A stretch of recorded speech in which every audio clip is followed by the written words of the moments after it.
안녕하십니까. 정보의 핵심만 알려드리는 정보의 키 키맨입니다. 구독과 좋아요는 저에게 큰 힘이 됩니다. 우리는 더 이상 우크라이나에 무기를 전달하지 않겠다. 폴란드군은 현대 무기로 무장하는 데 집중하고 있기 때문이다. 우크라이나의 가장 강력한 동맹국 중 하나로 꼽히는 폴란드가 우크라이나산 농산물 수입 금지 조치를 둘러싼 외교적 갈등이 고조되면서 더 이상 우크라이나에 무기를 지원하지 않겠다고 지난 9월 22일 폴란드 총리가 공식 발표하면서 파장이 예상되고 있습니다. 폴란드 정부는 우크라이나 젤렌스키 대통령의 유엔 총회 발언에 대해 19일 자국 주재 우크라이나 대사를 초치해 항의의 뜻을 전달했습니다.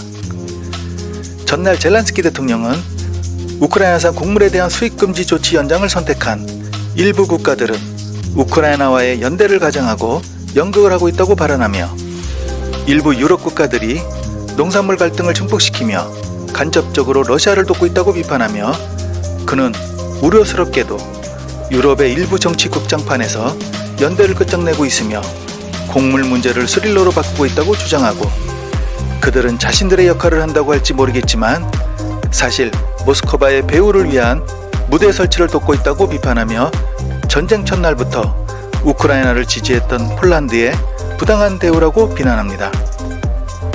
이번 곡물 분쟁은 러시아가 우크라이나를 전면으로 침공하면서 흑해 주요 곡물 항로가 폐쇄되면서 발생합니다.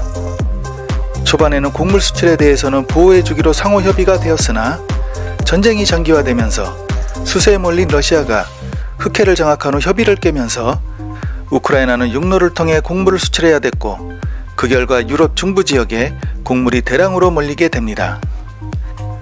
초반에는 상황이 좋았으나 육로의 한계로 근접 국가들에게 곡물이 몰리게 되면서 우크라이나산 곡물 가격이 급락하게 됩니다.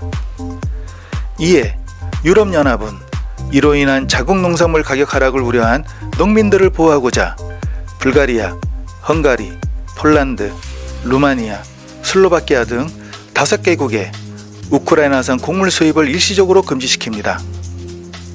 그런데 이 금지 조치는 이번 달 15일로 끝이 났으며 더 이상 갱신하지 않기로 결정됐으나 헝가리, 슬로바키아, 폴란드는 이를 연장하기로 결정하며 사태는 급속도로 커집니다.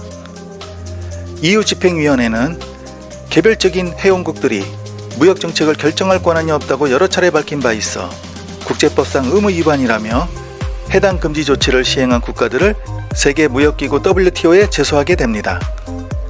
우크라이나 경제부 장관은 개별 회원국들이 우크라이나산 곡물 수입 금지를 할 수 없다고 설명했으나 폴란드는 금지령을 유지하겠다는 뜻을 밝히며 세계무역기구 제소는 우리에게 그리 깊은 인상을 남기지 않는다고 강경하게 맞섭니다.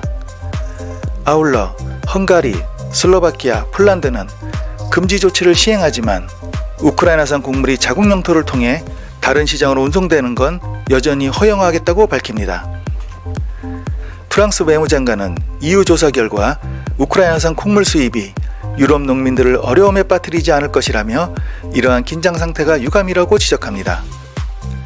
폴란드는 자국이 보유한 미그 29 전투기와 독일제 전차 레오파르트 등 많은 무기들을 우크라이나에 전달했으며 우크라이나에서 넘어온 난민 150만 명 이상을 환영하는 등 우크라이나를 적극적으로 돕고 있습니다. 이번 폴란드 정부의 강경 대응에는 다음 달 열리는 총선이 영향을 미친 것으로 보입니다. AFP 통신은 우익 포퓰리즘 성향의 집권당인 법과 정의당이 특히 농촌 지역에서 강한 지지를 얻고 있다면서 다음 달 총선을 치르는 폴란드에서 농산물 수입 문제는 특히 민감하다고 전합니다. 총리도 자국 언론에 우리는 우크라이나가 처한 모든 문제를 존중하지만 우리에게는 우리 농민의 이익이 가장 중요하다고 강조하며 우리는 처음부터 우크라이나를 위해 많은 일을 했으므로 그들이 우리의 이익을 이해하길 기대한다며 민족주의 성향이 강한 PIS가 총선을 앞두고 안보 이슈와 이민자 문제를 적극 띄우고 있기 때문에 이번 결정은 어쩔 수 없는 부분이라고 말하며 우크라이나가 농산물 분쟁을 확대한다면 수입금지 품목을 더 늘릴 것이라고도 강경한 입장을 표명합니다. 폴란드가 무기뿐 아니라 다양한 방식으로 우크라이나를 지원한다는 점에서 양극 갈등의 격화는 많은 문제를 낳을 수 있습니다. 서방이 지원하는 무기는 우크라이나에 인접한 폴란드를 통해 수송되며 우크라이나가 사용할 경험이 없는 서방 무기가 공급될 때 폴란드는 우크라이나군 훈련을 돕고 있습니다. 우크라이나 외무부 대변인은 자신의 소셜미디어에 폴란드는 감정을 접어두길 바란다며 진화에 나서고 있습니다. 폴란드가 우크라이나에 무기를 이전하지 않겠다는 발언에 대한 논란이 커지자 폴란드 대통령이 해당 발언이 와전됐다며 진화에 나서게 됩니다.